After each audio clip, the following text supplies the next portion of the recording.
J'ai entendu il y a quelques jours une vedette de la télévision dénigrer la foi de gens qui s'accrochaient encore à Dieu alors que leur demeure avait été détruite à la suite d'un désastre naturel. En évacuant leur maison, ces personnes avaient accroché une pancarte à la fenêtre. « Jésus continue de marcher avec nous ». C'était plus que ne pouvait accepter le journaliste. « Réveillez-vous », leur dit-il. « Dieu n'est pas avec vous. Vous vivez maintenant dans un gymnase. » Et dans les chaumières, très certainement, des millions de personnes ont approuvé le journaliste parce qu'elles estiment qu'il est difficile de croire que Dieu puisse permettre aux gens de souffrir ainsi. S'il est amour, pourquoi y a-t-il tant de misère dans ce monde? Je crois que c'est une des questions les plus troublantes que se posent ceux qui doutent de l'existence de Dieu.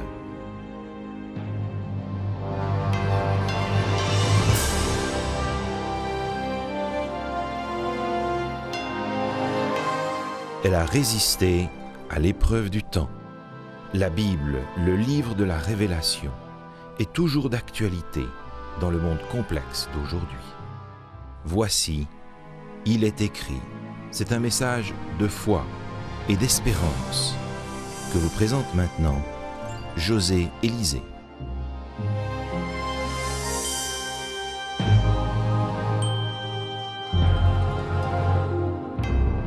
Tous ceux qui sont meurtris par la vie ne réagissent pas de la même manière. Certaines personnes insultent Dieu ou l'ignorent totalement. Qu'est-ce qui produit ces réactions si différentes? Dans un monde de souffrance incroyable, peut-on encore croire en Dieu? Nous allons, Rémi et moi, aujourd'hui aborder l'une des questions les plus douloureuses du monde religieux. Bonjour Rémi. Bonjour José. Alors, comme je l'ai dit, c'est une des questions les plus difficiles et elle ne concerne pas uniquement les athées, les incroyants, ceux qui remettent Dieu en question, mais même les chrétiens les plus affermis, bien souvent, se posent la question, mais comment se fait-il qu'il puisse y avoir un Dieu bon dans un monde injuste? Je vais même aller plus loin, José. Je vais dire que le problème de la souffrance, le problème de la douleur, de l'injustice, est un problème essentiellement pour le croyant.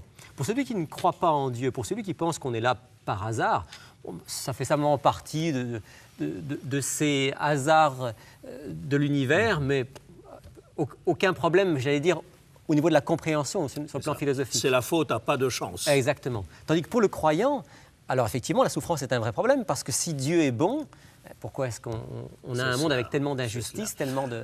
Alors, se pose automatiquement l'autre question, est-ce que Dieu serait le créateur du mal? Est-ce que, comme Job le dit à un certain moment, on reçoit de Dieu le bien, on reçoit aussi le mal?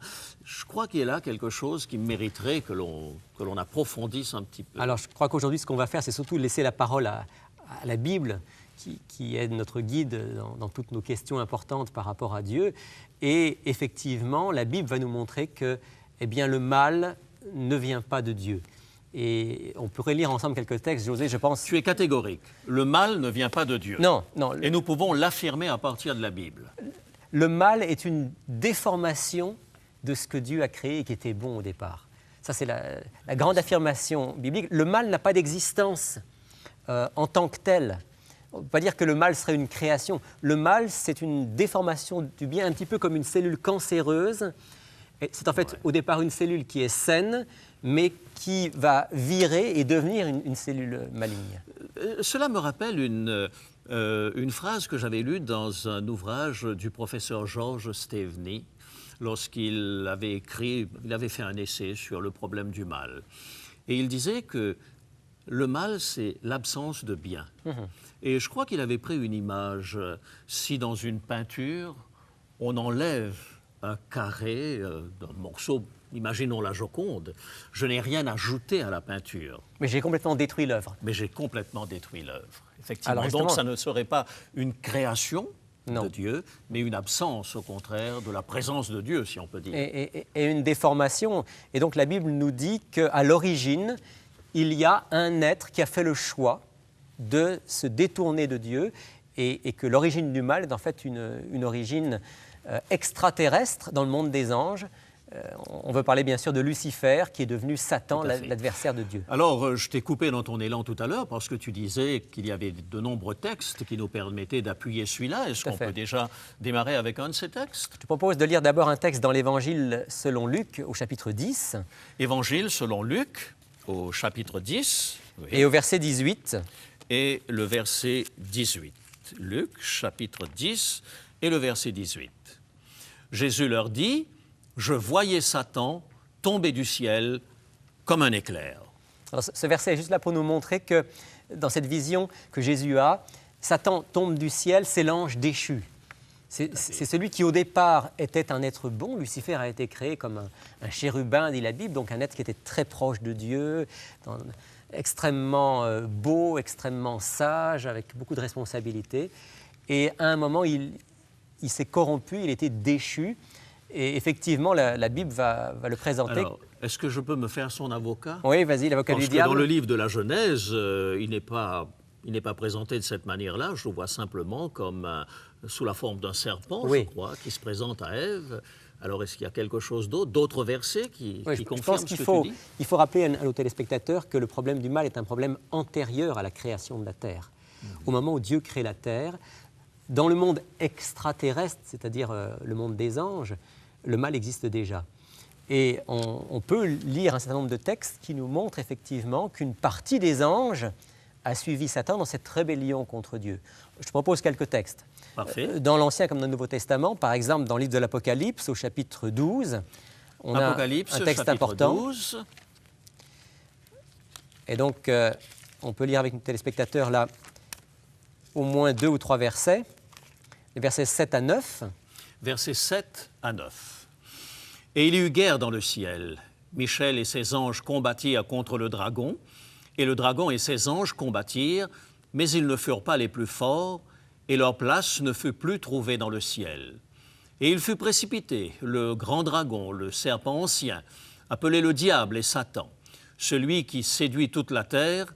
Il fut précipité sur la terre, et ses anges furent précipités avec lui. Alors là, Rémi, c'est comme si le texte biblique avait lu dans ma pensée, parce que plusieurs réponses sont données aux différentes questions que nous avons posées. Mais ce que je remarque et qui est frappant, la guerre commença dans le ciel. Comment se fait-il qu'une guerre peut commencer dans le ciel, un endroit parfait?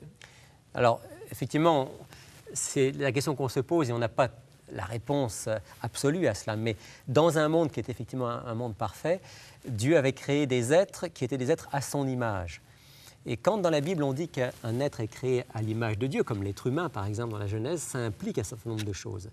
Ça implique entre autres la capacité d'avoir une relation d'amour.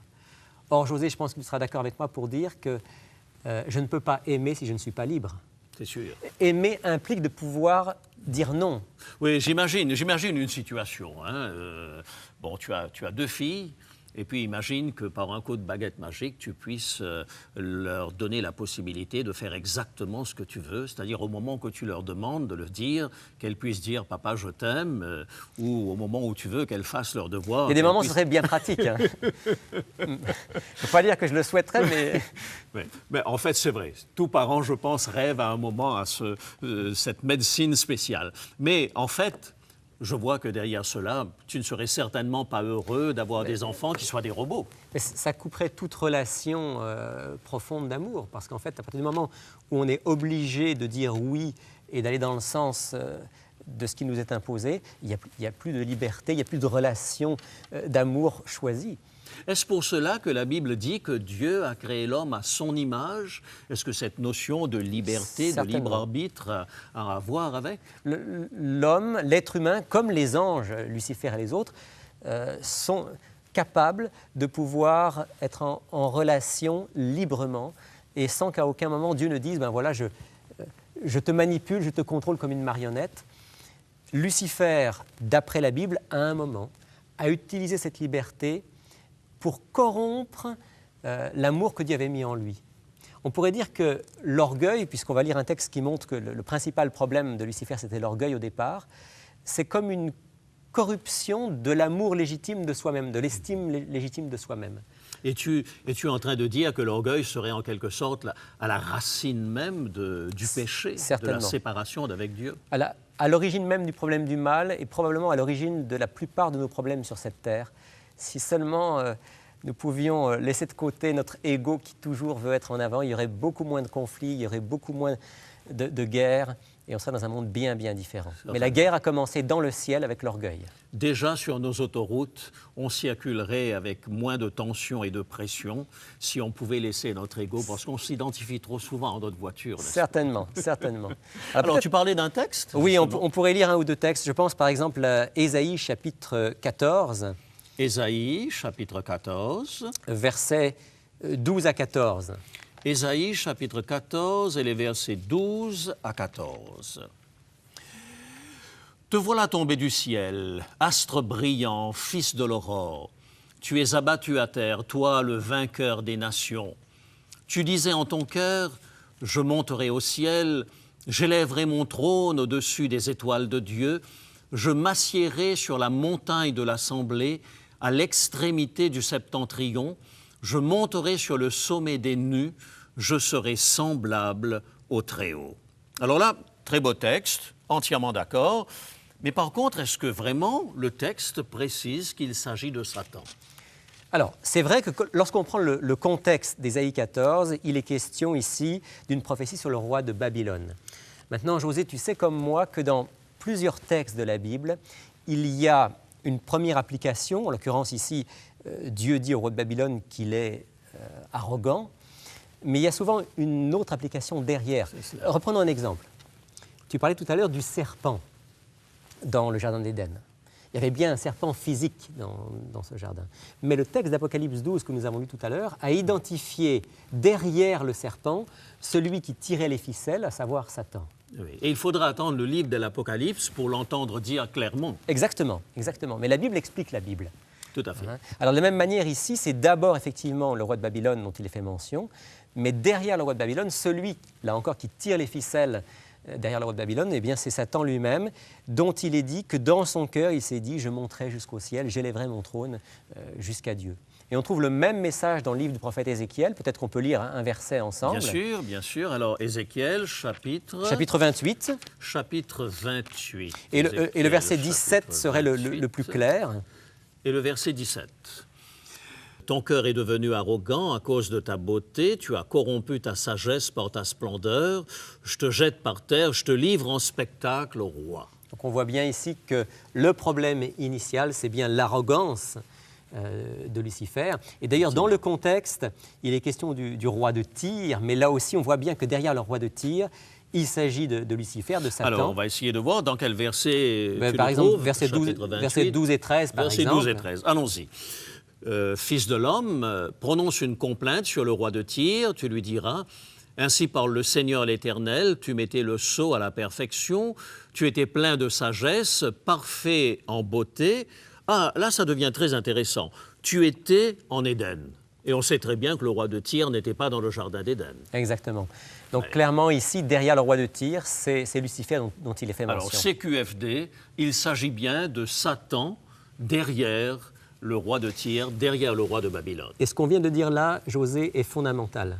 La grande affirmation de la Bible, encore je le répète, c'est que le mal n'est pas en Dieu, le mal ne vient pas de Dieu, le mal est vraiment une déformation qui a commencé dans le ciel avec Lucifer, puis qui ensuite est rentrée sur la terre à travers le récit que tout le monde connaît, qui est l'acceptation d'Adam et Ève, des thèses de Lucifer, pour à leur tour rentrer dans une rébellion contre Dieu. Et alors tout le problème de la souffrance part de là. Oui. Alors, tout d'un coup, comme un flash, là, me revient un des reproches que Karl Marx faisait à la religion, hein, quand il disait que c'était l'opium du peuple. Et c'est vrai qu'on avait facilement tendance à dire, bon, ben, Dieu vous fait souffrir sur la terre, mais vous serez heureux dans le ciel. Donc, cette notion d'un Dieu qui fait souffrir, d'un Dieu qui éprouve les gens, c'est une notion quand même qui... C'est pas du tout le message biblique par rapport à la souffrance. La souffrance est d'abord présentée comme la conséquence d'une rupture avec Dieu. C'est cela. Et c'est tout à fait évident, par exemple, dans dans l'histoire de la Genèse où il est dit qu'à cause du péché d'Adam et Ève, mais il va y avoir des épines, il va y avoir des ronces, le travail sera pénible, etc., etc. Oui, effectivement, il y a certaines souffrances qui sont la conséquence, je dirais, naturelle de mes comportements. Je bois 2 bouteilles de vin et ensuite je prends ma voiture, je fonce à 140 sur l'autoroute. Il est certain que je risque de me retrouver au moins à l'hôpital paralysé. Et dans ce cas-là, c'est assez, me semble-t-il, mal placé de faire des reproches à Dieu. Je suis l'artisan de mon propre malheur. Mais je vais chez mon médecin pour un examen parfaitement anodin et puis il me dit, écoutez, voilà, vous avez un cancer et puis vous en avez pour 6 mois. Est-ce que je suis vraiment responsable de cette situation? Là, c'est autre chose. Oui, mais c'est parce que, comme on l'a vu, le problème du mal, le mal, c'est un désordre. Eh oui. Et à partir du moment où le mal est rentré sur la terre, on est dans un monde de désordre. Et il ne faut pas chercher toujours une logique dans le mal. C'est vrai, nous sommes dans un monde déséquilibré par le péché, et ce déséquilibre va donc apporter un certain nombre de conséquences. Exactement, et parfois, quand un enfant est frappé par la maladie, est-ce qu'on va dire c'est à cause de ses erreurs ou de ses péchés? Un jour, les disciples ont demandé à Jésus, en parlant d'un aveugle de naissance, est-ce que c'est lui qui a péché ou est-ce que c'est ses parents? Mais oui, parce que là, ils tombaient sur un os, dans la mesure où ils étaient persuadés qu'un homme était paralysé ou parce que Dieu le frappait. Mais si cet homme est né aveugle, voilà, alors là, il ne pouvait pas avoir péché dans le sein de sa mère. Et Jésus a très bien répondu, ni lui, ni ses parents.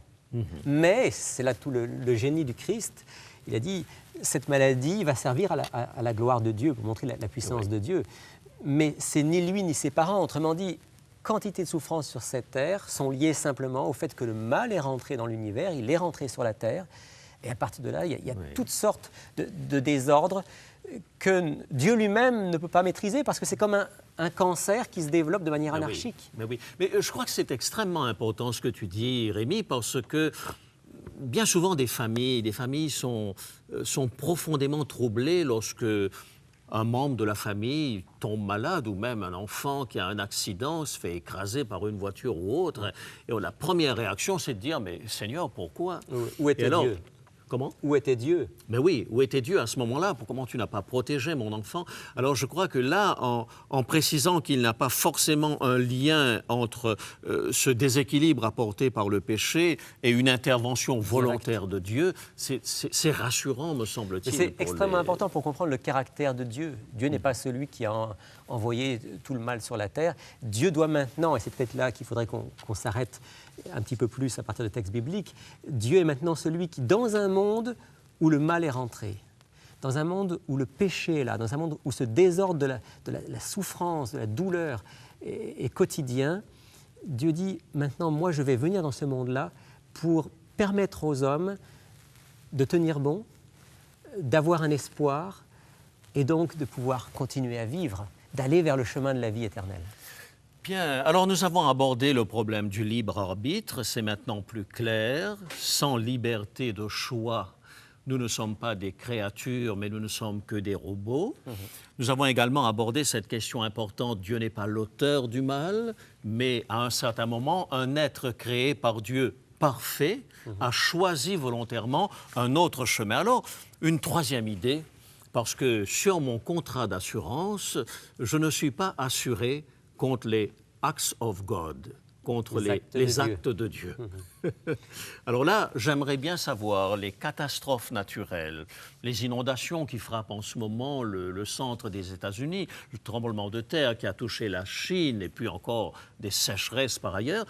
Est-ce que c'est Dieu qui, de temps en temps, là, nous envoie quelques petits problèmes? Je crois que là aussi, il faut revenir à l'origine, à la Genèse. Quand je regarde le livre de la Genèse, et qu'on voit les conséquences dont Dieu parle après le choix de l'homme et de la femme de se séparer de lui, il va dire, et je vais lire dans Genèse au chapitre 3. Genèse chapitre 3. À partir du verset 17, il dit à l'homme, « Parce que tu as écouté la voix de ta femme et que tu as mangé de l'arbre dont je t'avais défendu de manger, le sol sera maudit à cause de toi, c'est avec peine que tu en tireras ta nourriture tous les jours de ta vie. Il te produira des chardons, des broussailles, tu mangeras l'herbe de la campagne, c'est à la sueur de ton visage que tu mangeras du pain jusqu'à ce que tu retournes dans le sol d'où tu as été pris, car tu es poussière et tu retourneras à la poussière. » On voit bien dans ce texte que, encore une fois, tous ces désordres physiques dont tu parlais sont les conséquences de l'introduction du mal sur la Terre et de ses désordres. Alors, que nous en rajoutions à travers la pollution, à travers un certain nombre de... Le réchauffement de la planète, voilà. La fonte des glaces au pôle, etc., c'est sûr. C'est certain. Mais de toute façon, depuis que le mal est rentré sur la Terre, ces choses-là font partie des données de cette Terre. Et ce n'est pas Dieu, comme tu dis, qui nous envoie un petit tremblement de terre par-ci, un petit déluge par-là. C'est vraiment la conséquence du mal sur la Terre. Bien, et nous arrivons au bout de notre sujet, parce que nous ne pouvons pas aller plus loin. Il va nous manquer de temps pour aborder d'autres points. Mais j'aimerais quand même que tu nous laisses peut-être un dernier verset, un verset qui nous rassure en quelque sorte sur le fait que Dieu est à nos côtés, qu'il nous soutient. Est-ce qu'il y a un verset qui te vient comme cela? Il y en a beaucoup. Oui, oui, certainement. Il y en a beaucoup. Et je dirais que ce qui est surtout important, c'est effectivement de savoir que Dieu n'est pas à l'origine de la souffrance, qu'il est avec nous dans la souffrance pour nous permettre de vaincre les épreuves. Je pense à ce texte du psaume 34. Psaume 34. Qu'on pourrait lire ensemble. Oui. Alors, allons dans le psaume 34. Et particulièrement au verset 19. Le verset 19. L'Éternel est près de ceux qui ont le cœur brisé et il sauve ceux qui ont l'esprit dans l'abattement. Voilà, peut-être tu pourrais lire le verset 20 également. Également, de nombreux malheurs atteignent le juste, mais de tous, l'Éternel le délivre. J'aime ces versets qui disent que Dieu est avec celui qui est dans l'épreuve. Il est près de celui qui a le cœur brisé. Il sauve celui qui est l'esprit dans l'abattement. Donc, dans nos souffrances, Dieu est avec nous. Comme tu me l'avais dit une fois, tu as visité un camp nazi, un camp de concentration, et tu disais que dans ce camp de concentration, eh bien, certains disaient, mais où est Dieu? Et l'un avait répondu, eh bien, en fait, il était là. Dieu était là. Avec eux. Merci Rémi, merci pour ces paroles d'encouragement. Lorsque nous abordons le problème de la souffrance, des sceptiques ont tendance à croire que l'Église chrétienne a été surprise par la notion d'un monde imparfait. Erreur.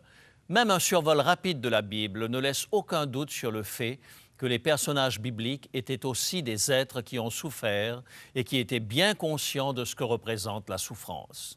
Loin d'occulter la souffrance, la Bible y fait face avec une honnêteté qui rassure, comme le dit la promesse divine contenue dans le livre du prophète Nahum, au chapitre 1er et le verset 9. « Que méditez-vous contre l'Éternel? C'est lui qui détruit. La détresse ne paraîtra pas deux fois. Celui qui détruira au jugement dernier, c'est Dieu. Il a un plan bien réel pour éradiquer le mal de la terre et ramener le bonheur éternel dans l'ensemble de l'univers. Au centre de ce plan se trouve la croix du Christ, un rappel surprenant que Dieu n'a pas choisi de prendre ses distances par rapport à nos problèmes. Voici ce que déclare le prophète Ésaïe en parlant de Jésus quelques 6 siècles avant son incarnation. Ésaïe, chapitre 53 et le verset 3. Ésaïe 53 et le verset 3. « Méprisé et abandonné des hommes, homme de douleur et habitué à la souffrance. » Il n'existe aucune souffrance qui soit étrangère à Jésus. Souffrez-vous de solitude, séparés de vos bien-aimés? La famille proche de Jésus s'est moquée de lui et n'a pas compris le sens de sa mission. L'angoisse vous tient-elle réveillé la nuit? Dans le jardin de Gethsémanée, Jésus a connu l'angoisse, portant le poids de nos péchés au point que sa sueur se transformait en gouttes de sang. Souffrez-vous d'un sentiment de désespoir et d'abandon? Jésus s'est écrié sur la croix, « Mon Dieu, pourquoi m'as-tu abandonné ?» En Jésus, Dieu lui-même a expérimenté toutes les facettes de la souffrance humaine. Jésus ne s'est pas caché dans un coin perdu de l'univers lorsque nos problèmes ont commencé. Il a pleuré devant la tombe de son ami Lazare. Il a subi une agonie physique inimaginable et a connu l'angoisse suprême. Il a goûté la souffrance que provoque le rejet. Voilà pourquoi il connaît aujourd'hui toutes les souffrances par lesquelles vous passez. Portez-vous seul le poids de vos problèmes et avez-vous le sentiment que votre fardeau devient trop lourd? La Bible vous invite à apporter au pied de la croix vos soucis, vos problèmes et vos déceptions. C'est là que vous trouverez celui qui porte les cicatrices des souffrances les plus grandes, parce qu'il a ardemment désiré que vous soyez dans son royaume. Pour toi, mon ami qui a connu la déception, qui te débat avec tes problèmes, mais pour qui il ne semble plus y avoir d'espérance, j'aimerais prier maintenant pour toi. Père Céleste, quelqu'un souffre en ce moment. Toi, tu connais cette personne. Père, tu connais chacun individuellement. Je prie pour cette personne en cet instant, pour que tu l'aides à travers ses larmes, sa souffrance, à voir Jésus à ses côtés. Qu'elle sente se poser sur son épaule la main de Jésus pour lui redonner force et courage. Nous te remercions de ce qu'au milieu de nos épreuves, nous pouvons nous tourner vers toi avec confiance, sachant que tu ne nous laisseras pas tomber. C'est au nom de Jésus que nous te prions. Amen.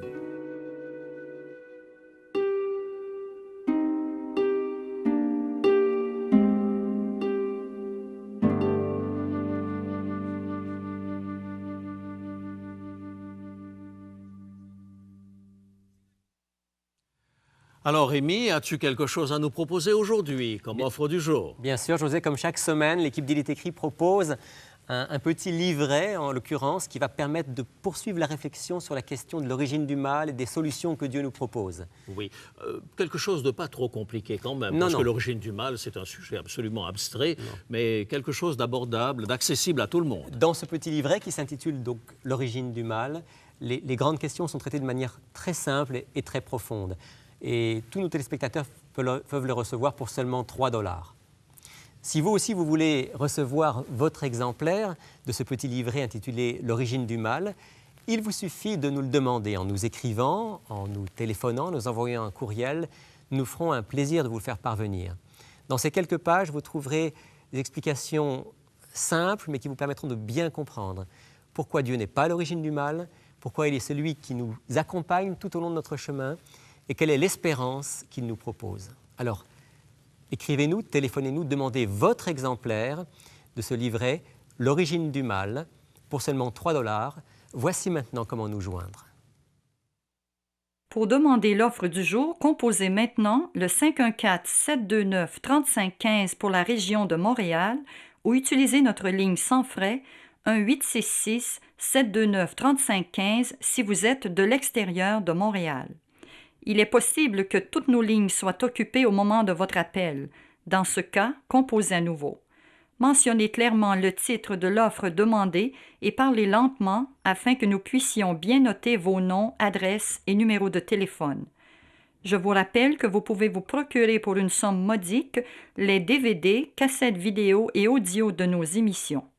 Vous pouvez aussi nous écrire à l'adresse qui apparaît sur votre écran. Il est écrit Case postale 99, succursale Rosemont, Montréal, Québec, H1X 3B6. Nous vous invitons également à consulter notre site web au www.iletécrit.tv.